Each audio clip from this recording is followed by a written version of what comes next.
ఆంధ్రప్రదేశ్లో మొన్న జరిగిన ఎన్నికల్లో వైసీపీ ఘోర పరాజయం పాలైంది. ఈ ఓటమి మీద ఇప్పటి వరకు పలువురు వైసీపీ నేతలు అనేక రకాల విశ్లేషణలు చేశారు. వైనాట్ 175 నినాదంతో ఎన్నికల బరిలో దిగిన జగన్ పార్టీ కేవలం 11 స్థానాలకే పరిమితమైంది.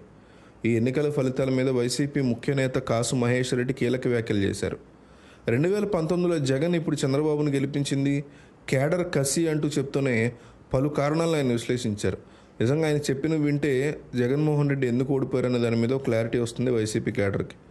వైసీపీ ఓటమి మీద గురజాల మాజీ ఎమ్మెల్యే కాసు మహేష్ రెడ్డి నిర్వేదం వ్యక్తం చేశారు.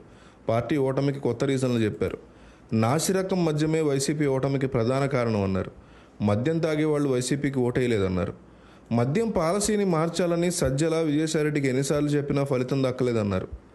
ఇదే కాదు, మరికొన్ని కారణాలు కూడా వైసీపీ అభ్యర్థులను ఓడించాయని కాసు మహేష్ రెడ్డి చెప్పుకొచ్చారు. ఇసుక పాలసీ వల్ల పేద వర్గాలు తీవ్రంగా నష్టపోయాయన్నారు. వైసీపీలో కొందరు నాయకులు నోటి దురుసు కూడా ఓటమికి కారణమైందన్నారు. టీడీపీ నుంచి వైసీపీలోకి వచ్చిన చంద్రబాబుని బూతులు తిట్టారని, ఇలాంటి అవమానాలు చంద్రబాబు టీడీపీ శ్రేణుల్లో కసిని పెంచాయన్నారు.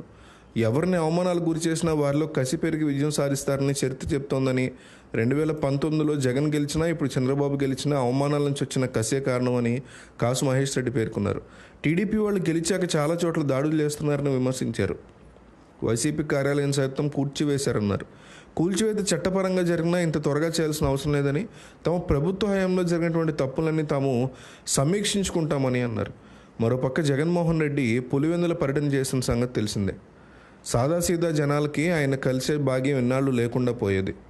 ఏపీలో మిగిలిన నియోజకవర్గాల సంగతి వేరు, పులివెందులు వేరు. జగన్ గెలిపించిన సొంత గడ్డది. నిజంగా ఇవ్వాలంటే ఒకంత ఎక్కువ అవకాశం అక్కడ ప్రజలకు ఆయన ఇవ్వాలి. కానీ జగన్ ఆ పని చేసినట్టు 5 ఏళ్లలో ఎక్కడా కనిపించలేదు. దాంతో ఆయన జనాలకి బహుదూరం అయిపోయారు.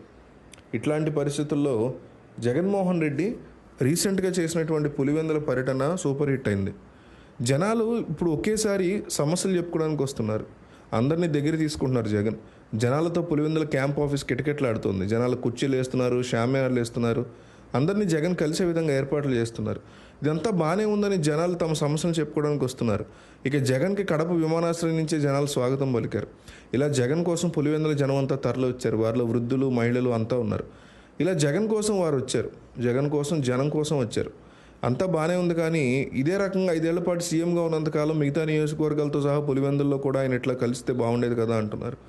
జగన్ తాము వేసిన ఓటుతో ఎమ్మెల్యే అయ్యారు, సీఎం అయ్యారు, అయినా తమను కలవలేదే అన్న అసంతృప్తి జనాల్లో బాగా ఉండేది. వైసీపీకి దక్కిన భారీ ఓటమితో మొత్తం సీన్ మారిపోయింది. వచ్చి జనాలతో ఉన్నట్లుగా జగన్ వద్దకు పంపిస్తున్నారు వైసీపీ నేతలు. జగన్ సైతం ఓపిక చేసుకుని అందరితో మాట్లాడుతున్నారు. జగన్ ఇప్పుడు బాగున్నారు, అందరినీ పలకరిస్తున్నారు. ఇదే రకంగా సీఎంగా ఉన్నప్పుడు చేస్తుంటే వైసీపీ అసలు ఓడిపోయేదే కాదు. ఈ మాట పార్టీ కేడర్ కూడా ఒప్పుకుంటుంది. జరిగింది ఏదో జరిగిపోయింది. జగన్ ఇదే తీరుని 6 నెలల నుంచి ఏడాది పాటు ప్రతి అసెంబ్లీ నియోజకవర్గంలో 3-5 రోజుల పాటు పర్యటిస్తే పార్టీకి ఊపు వస్తుంది. జనాలకి జగన్ చేరువ అవుతారని అంటున్నారు. అంతే తప్ప ఈ టైంలో మళ్ళీ పాదయాత్రలు, ఓదార్పు యాత్రలు ప్రోగ్రాం మొదలెడితే మాత్రం ఉపయోగం ఉండదు అంటున్నారు. జగన్ జనం వద్దకు వెళ్తే వారే పార్టీ ఓటమికి అసలైనటువంటి ఫీడ్బ్యాక్ ఖచ్చితంగా ఇస్తారు.